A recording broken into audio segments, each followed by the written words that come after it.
step is to match the middle over here. You have to match the middle one of the third layer. Yeah, like this. But all of them have to match. Now you have to search for 2 matches. I have got 1 match, but another one is not matched. You have to get 2 matches side by side. It should be like this or like this. Now let's see if there is any match. You can see there is no match still. 1 match. There is no other match. Here we have gotten 2 matches side by side. After that you have to hold it like this, and after look at this side. If you hold like those 2 complete sides, you have to hold, and then the side of that, when you hold it like this, you will not use the algorithm in here. You have to use it here where your fingers come. I will be giving it in the video and plus in the description box. The name of the algorithm is called middle. Now let's start. It is R, U, R inverse, another U, R, then 2 times U. Here is 1 U and here is another U. And now R inverse. And then the last one is a U. Then you can see that you have gotten all of your matched. Now your last step, or you can also say your 9th step, because sometimes if you have luck you can complete with this step, or sometimes you have to use also the 10th step.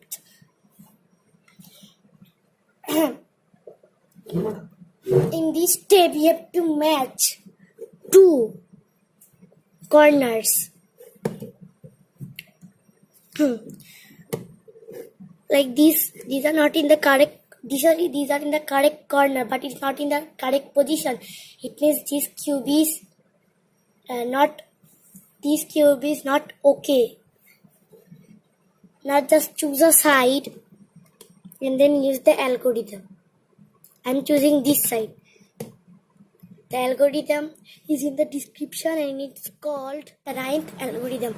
Check in the description. Let me tell you something before that you might have to use it many times from different sides. And I'm taking this as my side. Let's start.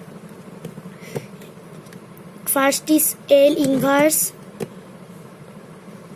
then U, and then it is right, U inverse.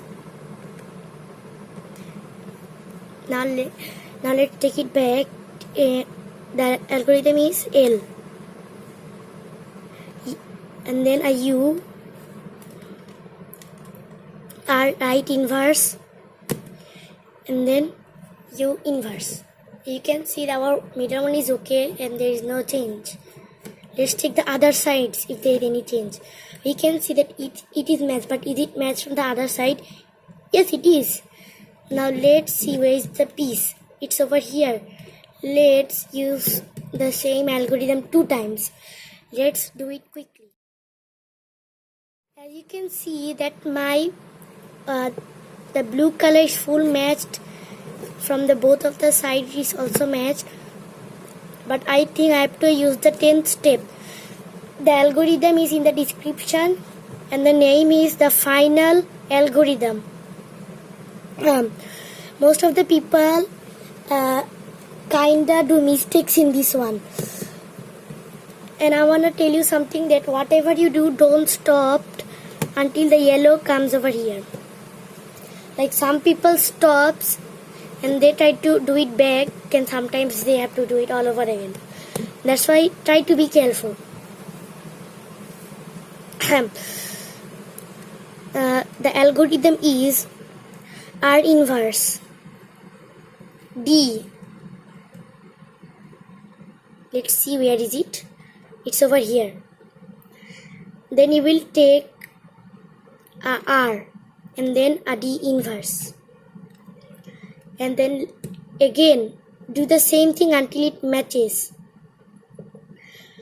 R inverse, D, and then it will be a R, R, D inverse. And again R inverse, D, R, and then a D inverse, R inverse, a D, and then a R, and then a D inverse. As you can see that my one is already matched. After you have matched, do not change it like this. Stay in the same front and just give a U inverse so that your this side comes. I will do it quickly so that we can do it fast and finish your Rubik's Cube. As you can see that my Rubik's Cube is fully finished, and congratulations if you have finished as well. All the sides are matched, and now you know how to use algorithms and how to use them in solving Rubik's Cubes. This was the end of part 3, and as well as it was the last part of my videos about how to solve Rubik's Cube using math. I will come up with more videos about other topics. If you like, subscribe and hit the notification bell in my channel and in this video. Watch my part 1 and part 2 to solve your Rubik's Cube completely. Thank you for watching. Stay home, stay safe during this time.